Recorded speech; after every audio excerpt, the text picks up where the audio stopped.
Hello, boys and girls. It's Cooberry time.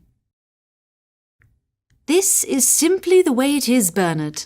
It's not for me to understand, and it's not for you to question. The wizard glanced over at JJ, making sure JJ understood it was also not for him to question. My spell was meant to locate the one unique individual who already possesses everything he needs to make this quest for me. Someone with courage, yes, but also intelligence, patience, curiosity, and even more things we don't know yet, but will surely be necessary. And that spell found this dog. So if you are my loyal friend, Bernie, and I know that you are, I need you to understand. I need you to help me prepare this dog for his quest. But what is the quest? JJ muttered.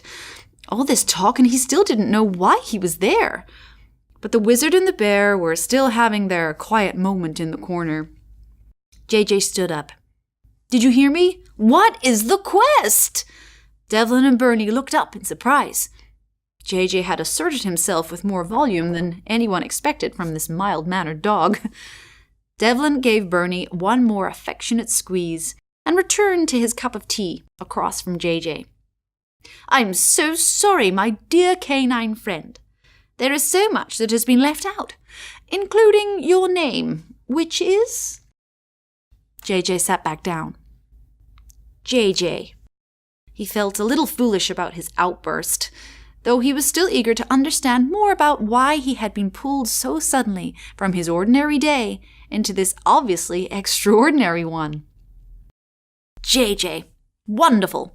You already know me as the wizard Devlin, and our maker of mischief over there is Bernard, though his friends call him Bernie. You can call me Bernard.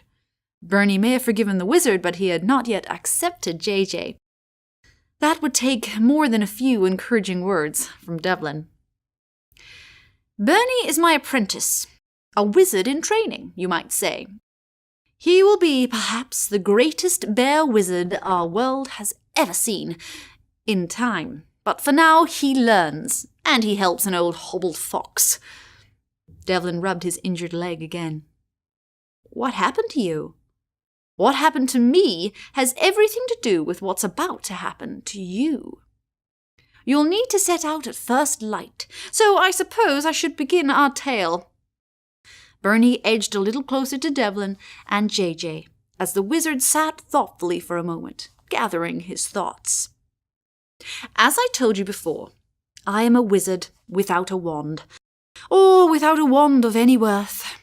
He tossed aside the small wand he had confiscated from Bernie earlier. A wizard does not come to lose his wand unless it is at the hands of a great adversary. I do not mean great as in good, but great as in powerful. Only a very powerful adversary would have had the skill or cunning to relieve me of my wand. You give her too much credit, Bernie protested. Devlin shook his head. Because she is malicious does not mean she is without skill. We use our magic toward different ends, Annika and I, but we practice the same art. You find yourself in a very different world than the one you knew, JJ. I'm sure that will soon be obvious, if it's not already. In this world, we animals have developed very clear roles, skills, ways to fit into our society. For example, monkeys are nearly always the bearers of wisdom. Cats bring great comfort to the injured. And foxes are almost always the creatures with magical skill. Not always. I said almost, Bernie. I said almost. These rules are not hard and fast. Bears are usually the guardians, the warriors, the protectors of our land. Bernie is an exception to the rule, of course, choosing a magical life among the foxes. But as I said, we foxes make up most of the magical class. And among the foxes, there have been two principal families over time who have battled over the use of this magic. My family, for many generations, has fought to use magic for good. that animals would be healed, would not grow hungry, would not face threats from other worlds. There is, however, another family of foxes that does not have such charitable ambitions for the use of their magic. This family, currently presided over by the wicked and ruthless Annika, would use their considerable magical skills to further only their own desires. Not only that, they would use the magic to suck the joy out of our world. That's all for today. See you next time.